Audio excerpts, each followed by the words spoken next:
Мой събеседник тук в студиото е Янк Бари, интересен човек, който е посветил част от живота си на това да помага именно на хора, които са потърсили спасение в Европа, така че той ще подели своята гледна точка. So, Mr. Barry, what is your view on what happened in the last 4 days? Господин Бари, какво мислите за случилото се от последните 4 дни?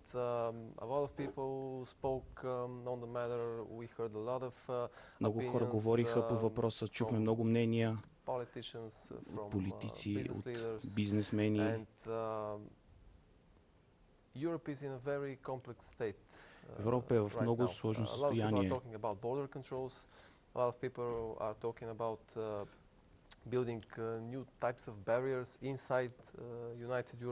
Много хора говорят за създаване на вътрешни граници.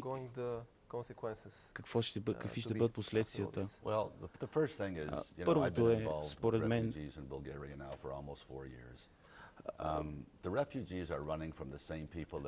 бежанците бягат от всички хора, от хората, от които всички се страхуват. Те бягат от Ливан и от Бейрут. Ситуацията трябва да се оправи в Сирия. Всички трябва да се фокусират върху Сирия. Вярвам, че направихме грешка с Садам и с Кадафи. И в момента правим същата грешка с Башар Асад. Те знаят как да управляват държавата си, независимо дали го харесваме или не. Твърде късно ли да се поправят тези грешки? Не мисля. Има възможност. Бях на няколко срещи в чужбина. Възможно е бежанците да се върнат. Башар Асад контролира около 25-30% от държавата. И ако районите, които той контролира, започват да връщат бежанци, и ако след около 6 месеца година имаме избори, и ако бежанците започват да се връщат по местата, където говорят езика и могат да се интегрират, ситуацията ще се подобри значително. Хората са много зле настроени към бежанците и Андерс Нордстрьом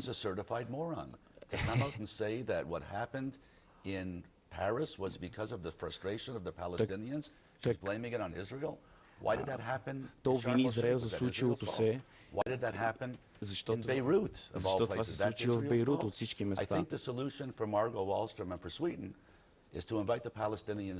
Мисля, че решението за нея е да покани палестинците там.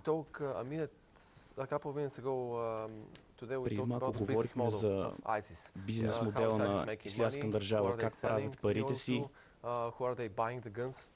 откъде купуват оръжията си и петрола.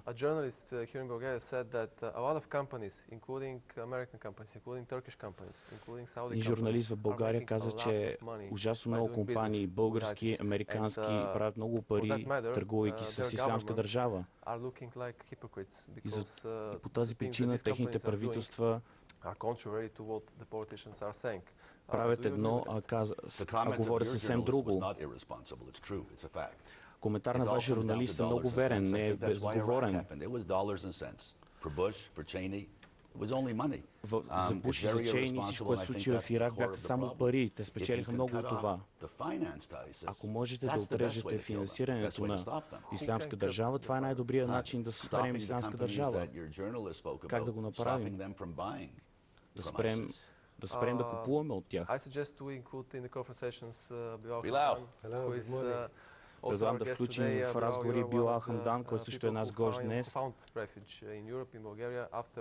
Един от хората, които намериха убежище в Европа.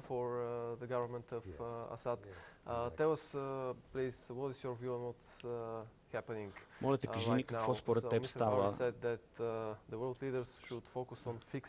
Господин Бари каза, че световните лидери трябва да се фокусират върху това да оправят нещата в Сирия. Според теб твърде късно ли е за това?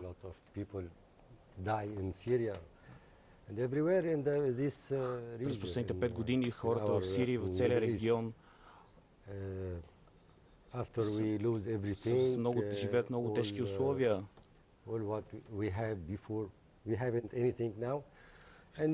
Много хора загубиха всичко, което имат. В момента сме бежанци навсякъде, където отидем. В Сирия, в Ливан, в Турция, дори в Европа. Прогнозата на господин Бари е, че хората са много враждебно настроени към бежанците. Какво ще се случи според вас след атаките в Париж? Ако говорим за това, което се случи в Париж, ситуацията изглежда подобна с атаките на Чарли Ебдо.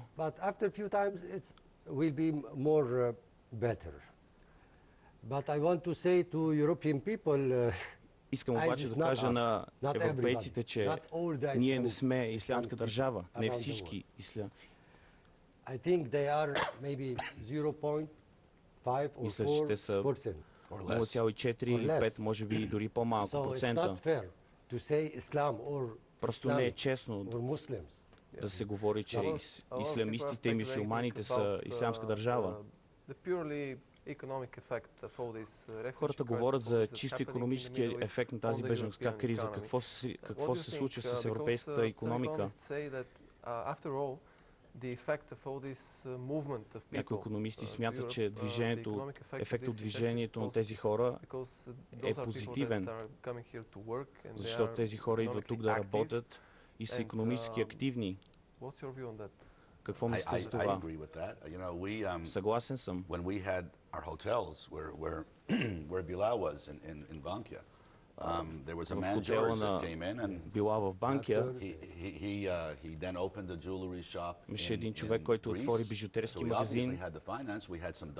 Той очевидно имаше парите да го направи. Имаше и доктори, хората са квалифицирани.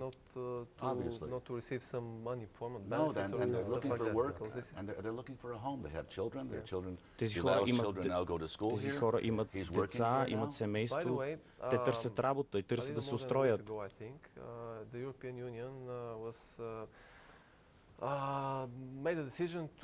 Европейския съюз взе решение да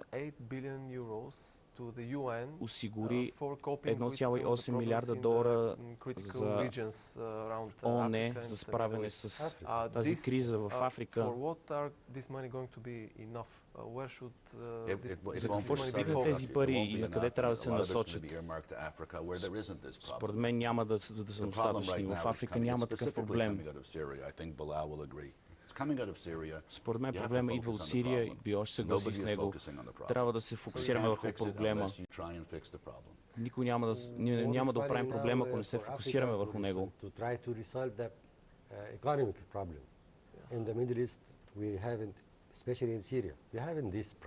Нямаме такъв проблем в Сирия. Имаме работа там. Moving to Europe when trying to cross the border, do you agree that a lot of people from Africa, for example, are trying to present themselves as refugees? Actually, they are not. They are immigrants that are just looking for a better life and work, which is, of course, it's not bad to do. But мислите ли, че хората просто търсят по-живот, а се представят за бежанци?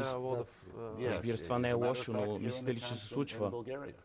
Разбира се, има много африкански бежанци, които са имигранти и те просто търсят по-добър живот. Няма нищо лошо в това, нищо грешно. Какво е бъдещето в Сирия според вас?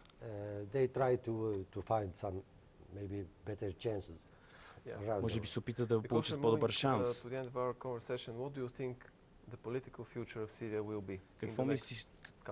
Какво мислите за политическото бъдеще на Сирия за след няколко месеца или година? Много е трудно да се предвиди и да се представим каква ще бъде ситуацията. Ние ще бъдем отговорни за определяне на това бъдеще. Г8 могат да решат всеки един проблем на света, не само в Сирия. Какво стана в Афганистан и Ирак? Те не успяха да решат проблемите. Според мен те не искат да решат проблема.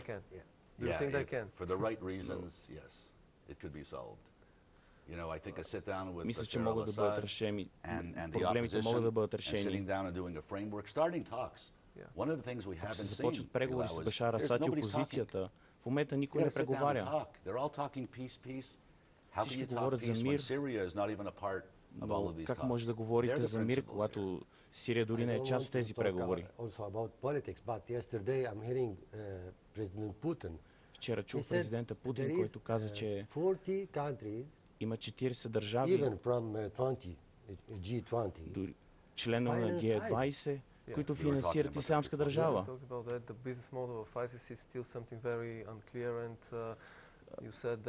Бизнес модела на Ислямска държава все още е нещо много неясно.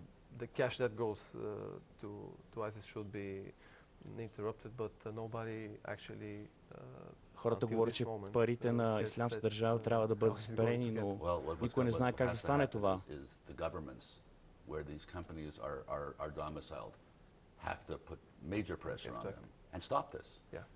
Компаниите, които занимават, трябва да спрат с това.